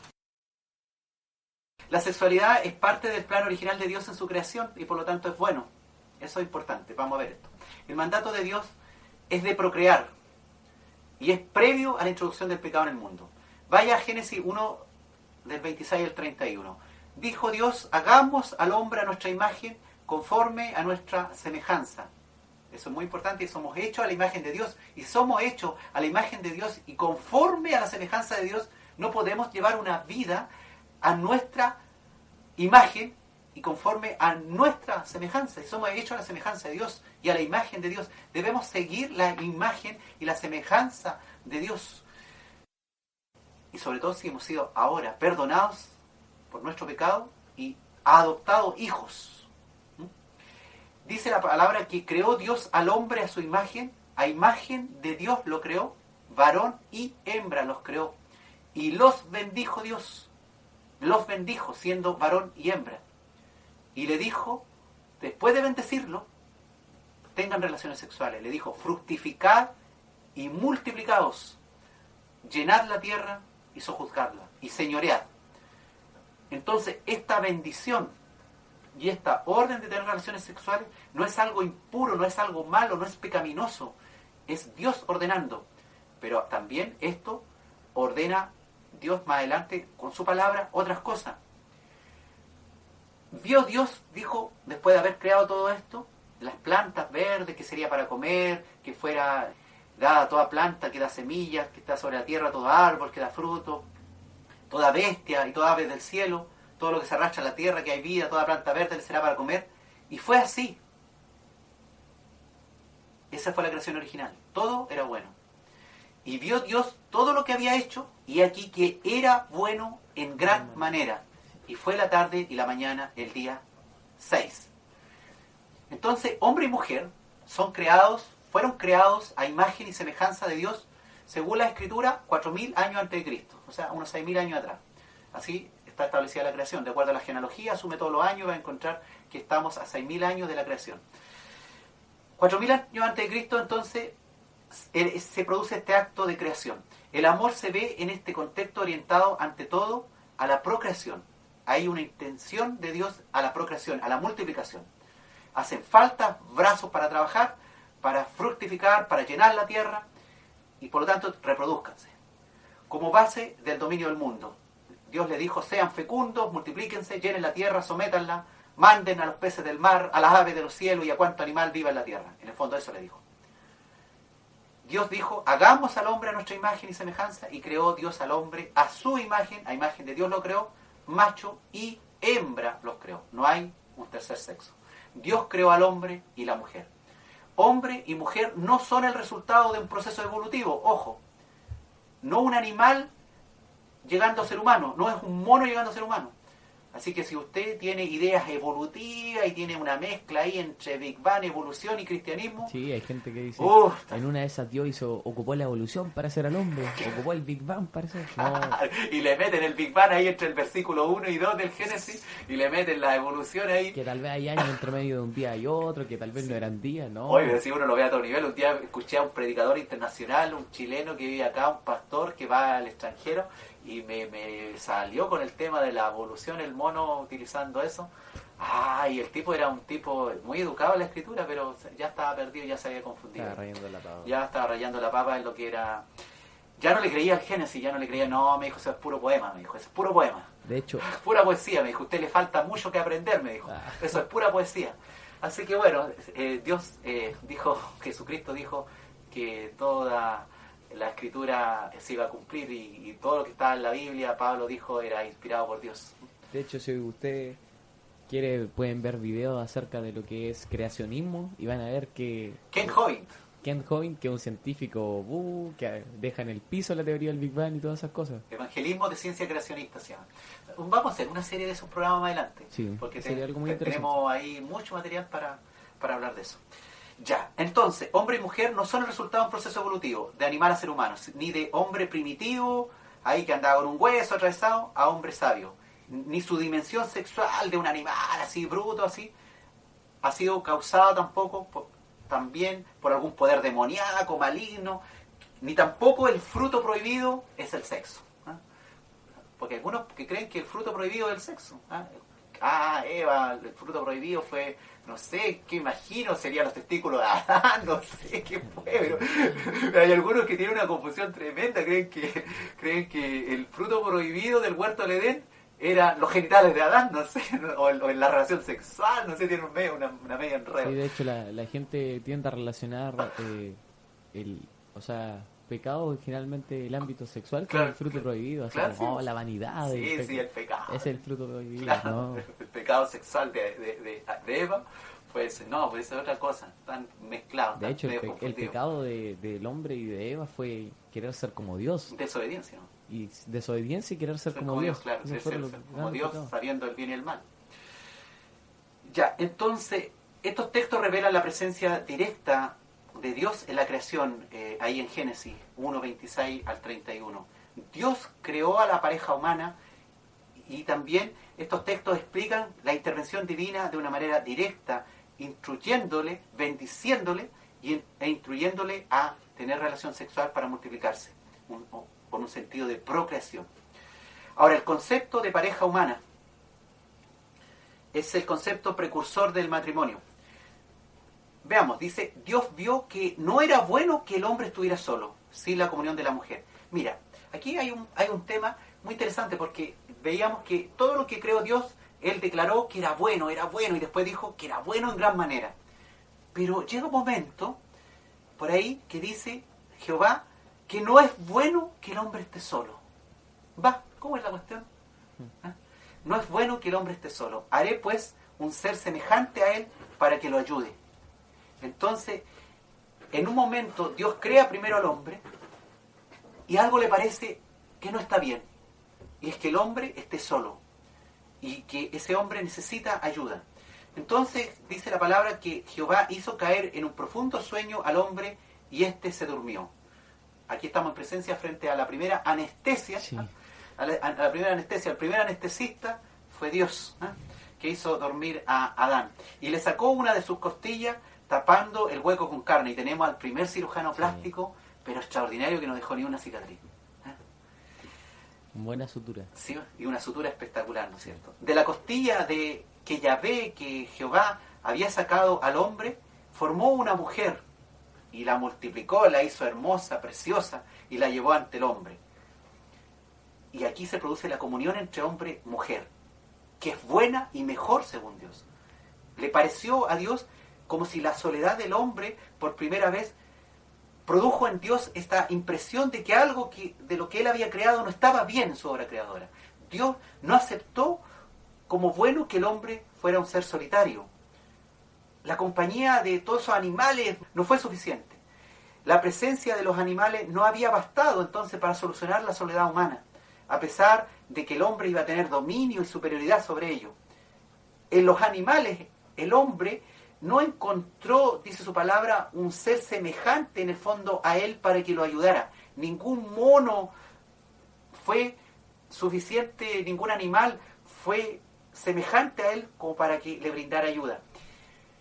Pero miren la alegría de este hombre después de despertar de su sueño anestésico en esta situación, cuando la mujer es presentada a él como un hermoso regalo de Dios hacia él. El resultado, sueño profundo y la primera intervención quirúrgica, no estaba mal de la anestesia Adán. No es que estaba viendo Turululu. Él exclama, dice, esta sí que es hueso de mi hueso y carne de mi carne. Su nombre será varona, porque del varón ha sido tomada. Por eso el hombre dejará a sus padres para unirse a su mujer y formar con ella un solo ser, una unidad. Y ahí surge la unidad. Ya en el Génesis hay dos, surge la unidad. Pero esa unidad surge, ponga atención, el hombre dejará a sus padres y se unirá a su mujer y entonces será una sola carne. ¿Ya? No es que el hombre tiene relaciones sexuales con su mujer antes de dejar a su padre y a su madre y después se une con ella antes del matrimonio. No, Dios estableció un orden. Dejará el hombre a su padre y a su madre y se unirá después de dejar a su padre y a su madre, se unirá a su mujer y serán una sola carne. Y también para los que viven ahí todavía de allegado a la casa de sus papás, es otro datito que tienen que irse. Porque evidentemente Dios le interesa que usted, si usted quiere desarrollar un matrimonio, ahí, arriende una casa, hombre, trabaje, vaya ahí, pague una pieza o dos piezas, no sé, una casa, y váyase de la casa de sus padres. Si usted formó una nueva familia, Dios los llama a irse de la casa de sus padres y ahí formar una nueva familia. No ahí estar ahí mendigando en la casa de sus padres, ahí todavía han pasado semanas, meses, años y todavía está ahí. Pero la idea original de todo esto era el surgimiento de la unidad, de un solo ser. Y Dios los saca al hijo y saca a la hija de la casa de sus padres, los unen para que formen finalmente un solo ser. Un solo ser. Concepto de matrimonio. El grito de exclamación manifiesta una alegría inmensa al haber encontrado por fin el reflejo suyo. Adán estaba más contento que cabro chico con zapatos nuevos, corría para allá y para acá. La compañera y ayuda que anhelaba había llegado, Dios se lo había regalado. Y lo único que ha podido elegir y hacia lo que se siente atraído entre todos los seres que acaban de desfilar ante él, desfilaron dinosaurios, desfilaron leones, monos, monas, cebras, caballos, de todo. Y acababa de encontrar a ella, la única, la mujer. Acaba de brotar una comunidad aún más fuerte que ninguna otra. Ahí él se identifica con su varona, con su hembra, con su mujer. Empieza entonces esta ayuda, esta comunión que Dios desea para esta nueva pareja que se ha constituido. Es claro que no se refiere solo a una atracción sexual, se refiere a ser un solo ser. No se refiere a estar ahí vinculados sexualmente y siendo uno en esos momentos que están los dos en el coito. No, se refiere a ser un solo ser. La llamada recíproca entre el hombre y la mujer queda orientada entonces de sus comienzos hacia esta finalidad. Por una parte, una relación íntima, un encuentro en una unidad, una comunidad de amor, un diálogo pleno y totalizante entre ambos, cuya palabra, cuya expresión más significativa se encarna en esa entrega corporal, en ese coito, en esa unión íntima. Pero eso no es todo, esa es una parte pequeña. Hay una unión, una fecundidad que brota como consecuencia del amor. El surgimiento del matrimonio y del acto sexual. Dios, hermanos, inventó el sexo al casarse. Dice Génesis 2:24, repetimos, por tanto, dejará el hombre a su padre y a su madre, y después se unirá a su mujer y serán una sola carne. Sexo después de casarse. Los dos estaban desnudos, dice, el hombre y su mujer, y no sentían vergüenza, dice Génesis 2:25. En esa perfecta unión que Dios creó, todavía no había pecado, todavía no había desobediencia. Dios instruyó que el hombre dejara a su padre y a su madre y se uniera a su mujer y fuera una sola carne. Todo esto ocurrió antes de la entrada del pecado. Algunas partes del mandato del Génesis se han cumplido ya sustancialmente, como la necesidad de poblar la tierra, por ejemplo. Pero en cambio el mandato a esta unidad, a este único ser, hombre-mujer, en un matrimonio unido después de haber dejado a sus padres, está en muchas familias, en muchos hogares cristianos, ni qué decir en el mundo, muy lejos de su ideal. ¿Qué vas a hacer tú con tu sexualidad? ¿Qué vas a hacer tú con tu sexualidad? Puedes llegar a ser feliz por tu conducta sexual, agradando a Dios. Puedes llegar a ser desdichado por tu conducta sexual y ser condenado por Dios al infierno. Puedes llegar a tener hijos y una familia hermosa a causa de tu correcta conducta sexual. Puedes sufrir grandes enfermedades de transmisión sexual, incluso morir por alguna de ellas, por tu conducta sexual equivocada. ¿De verdad quieres glorificar a Dios en tu vida y con tu cuerpo? Haz la voluntad de Dios. Haz lo que Dios ha creado para la sexualidad del hombre y la mujer.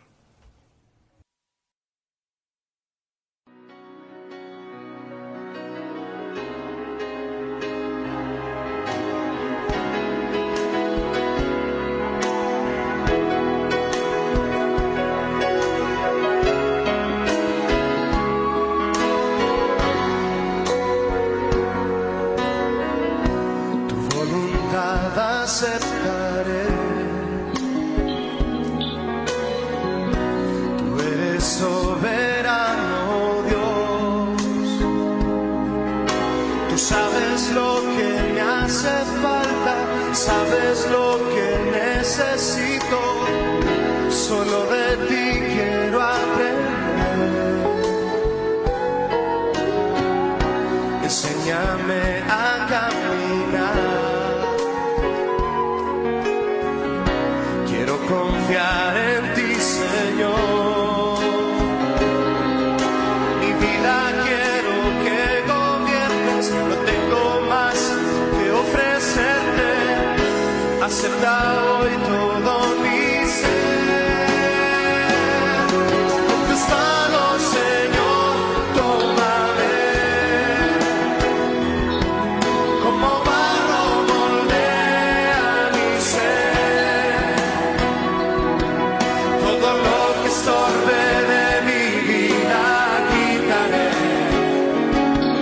Haz en mí lo que quieras, Señor. En tus manos, Señor, tómame. Y como barro moldea mi ser. Todo lo que estorbe de mi vida, quitaré.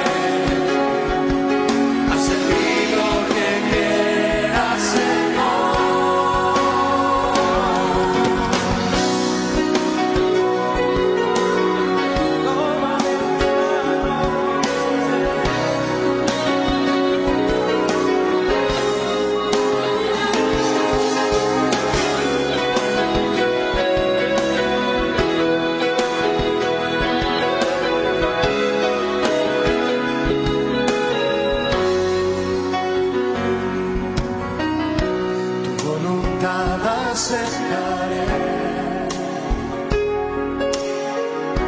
Tú eres soberano, Dios. Tú sabes lo que me hace falta, sabes lo que necesito.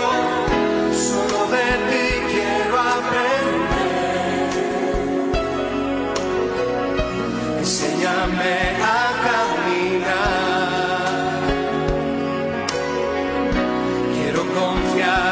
mi Señor. Mi vida quiero que gobiernes, no tengo más que ofrecerte. Acepta hoy todo mi ser. En tus manos, Señor, tómame. Y como barro moldea mi ser. Todo lo que estorbe de mi vida quitaré. Haz en mí lo que quieras, Señor. En tus manos, Señor, tómame. Y como barro moldea mi ser. Todo lo que estorbe de mi vida quítame. Haz en mí lo que quieras, Señor. Díselo a Él. En tus manos, Señor, tómame. Como barro moldea mi ser. Todo lo que estorbe de mi vida yo quitaré. Haz en mí lo que quieras, Señor. Haz en mí lo que quieras, Señor. Haz en mí lo que quieras, Señor.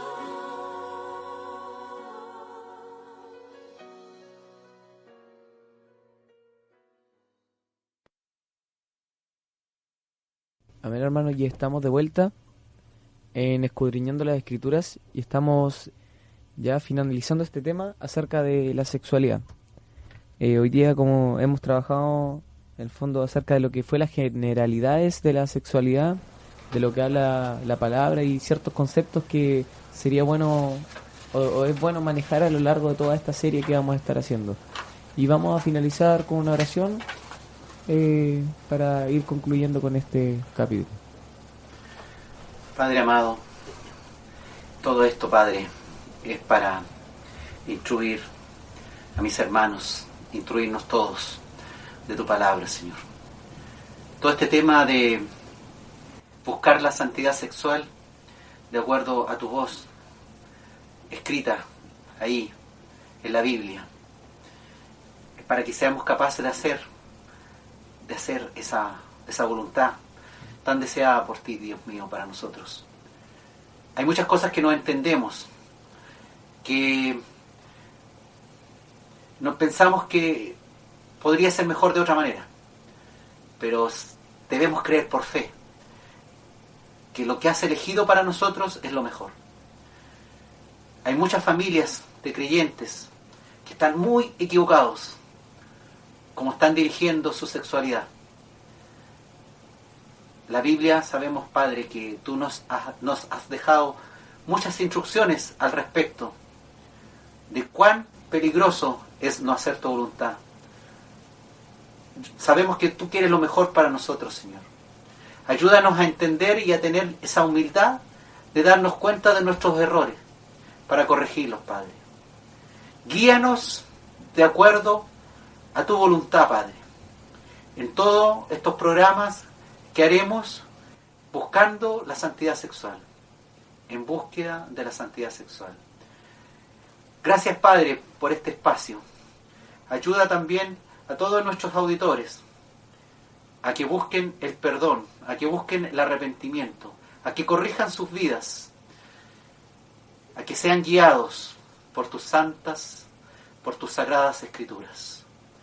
Gracias, Jesús. Bendecimos a cada uno de nuestros auditores. Damos las gracias una vez más por estar aquí, siendo portavoces de tu palabra. Te lo agradecemos todo esto en el nombre de nuestro Señor Jesucristo. Amén. Amén.